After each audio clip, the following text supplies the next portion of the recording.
Noori is equal to में x. ठीक है, प्रेजेंट एज ऑफ नूरी के बाद में क्या है अपना सोनू। सोनू की प्रेजेंट एज मैंने मान ली वाई। प्रेजेंट मतलब कि फिलहाल में नूरी और सोनू एक्स और वाई की है, ये चीज मैंने यहां पे मान लिया है। अब किसी में क्या बोल रहा है 5 ईयर अगो, 5 ईयर अगो, 5 साल पहले। 5 साल पहले का मतलब क्या हो गया, अगर उनकी एज आज एक्स है नूरी की, तो 5 साल पहले उसकी एज आज की एज में से अगर मैं 5 साल कम कर दूंगा तो उसकी 5 साल पहले की एज आ जाएगी, बिल्कुल, तो एक्स माइनस की 5। ठीक है, ठीक है भाई। उसके बाद में इसने क्या बोला है, Nuri was twice and old and Sonu, as old as Sonu, कि भाई नूरी की 5 साल पहले की एज आ गई मेरे पास। ठीक है, वो ट्वाइस है मतलब कि 3 गुना है इसके। सोनू की एज क्या है पर वाई, और 5 साल पहले की 5 माइनस की वाई। इसका मैंने कहने का मतलब क्या हो गया, 5 साल पहले जो नूरी की एज थी वो 3 गुनी थी सोनू की 5 साल पहले की एज की। इस लाइन का मतलब ये। तो क्या हो गया, x माइनस के 5 करते हैं, 3 अंदर मल्टीप्लाई 3 माइनस के 15, 5 राइट हैंड साइड जाएगा, 3 लेफ्ट हैंड साइड आएगा, क्या हो जाएगा x माइनस के 3y इक्वल टू में माइनस का 15 और प्लस का 5, तो x माइनस के 3y इक्वल टू में माइनस का 10। मेरे पास इक्वेशन क्या आ गई, इक्वेशन नंबर फर्स्ट आ गई। कब 5 ईयर अब, ये 5 ईयर की बात हो गई। अब अपन करते हैं, आप क्या बोला है क्वेश्चन में 10 ईयर लेटर, 10 साल बाद में, क्या बोल रखा है 10 ईयर लेटर, 10 साल बाद में, 10 ईयर लेटर। 10 ईयर लेटर का मतलब क्या हो गया, आज अगर प्रेजेंट एज x है तो 10 साल बाद कितनी हो जाएगी।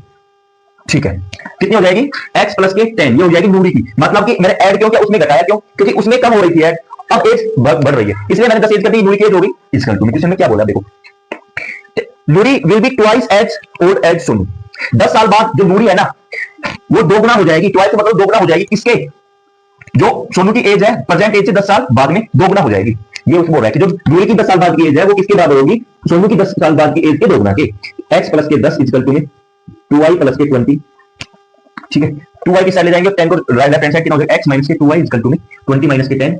क्या लिख सकता हूं मैं, 20 माइनस के 10 ओनली फॉर 10। ठीक है, कितना आ जाएगा मेरे पास 10। ये क्वेश्चन नंबर सेकंड।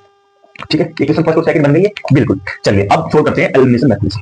मेरे पास इक्वेशन क्या आ गई, वो ऊपर नोट कर, इक्वेशन आ गई x माइनस के 3y इक्वल टू में माइनस का 10। सेकंड इक्वेशन क्या है, x माइनस के 2y इक्वल टू में 10। ठीक है, अब मैं कर रहा हूं इक्वेशन फर्स्ट में से इक्वेशन सेकंड को सब्ट्रैक्ट कर रहा हूं। इक्वेशन फर्स्ट में से इक्वेशन नंबर सेकंड को मैं क्या कर रहा हूं, सब्ट्रैक्ट कर रहा हूं। ये माइनस, ये प्लस और ये माइनस, x माइनस और x प्लस का कैंसिल हो गया, ये कितना हो गया माइनस के y, 3y में तरफ 2y जाएगा, तो कितना बचेगा भाई, ये नेगेटिव ये पॉजिटिव घटेगा, कितना बचेगा माइनस का y और माइनस का 10 और माइनस माइनस का 20, तो माइनस से माइनस कैंसिल, y की वैल्यू कितनी आ गई 20। मेरे पास y क्या मांगा, सोनू की एज कितनी हो गई 20। फाइंड करनी है नूरी की। नूरी की फाइंड करने के लिए जो सोनू की एज आई है उसको क्या कर रहे हैं, कोई भी एक इक्वेशन में पुट कर लो। इक्वेशन फर्स्ट में मैं पुट कर रहा हूं, क्या हो जाएगा x माइनस के 3 इंटू में 20 इक्वल टू में माइनस का 10। ठीक है, ठीक है दोस्तों, तो क्या हो जाएगी x माइनस के 60 इक्वल टू में माइनस का 10, x इक्वल टू में माइनस का 10 प्लस के 60 उस साइड जाएगा, राइट हैंड साइड तो पॉजिटिव हो जाएगा, तो x की वैल्यू कितनी आ जाएगी दोस्तों 50। मतलब कि नूरी की एज प्रेजेंट एज कितनी है 50,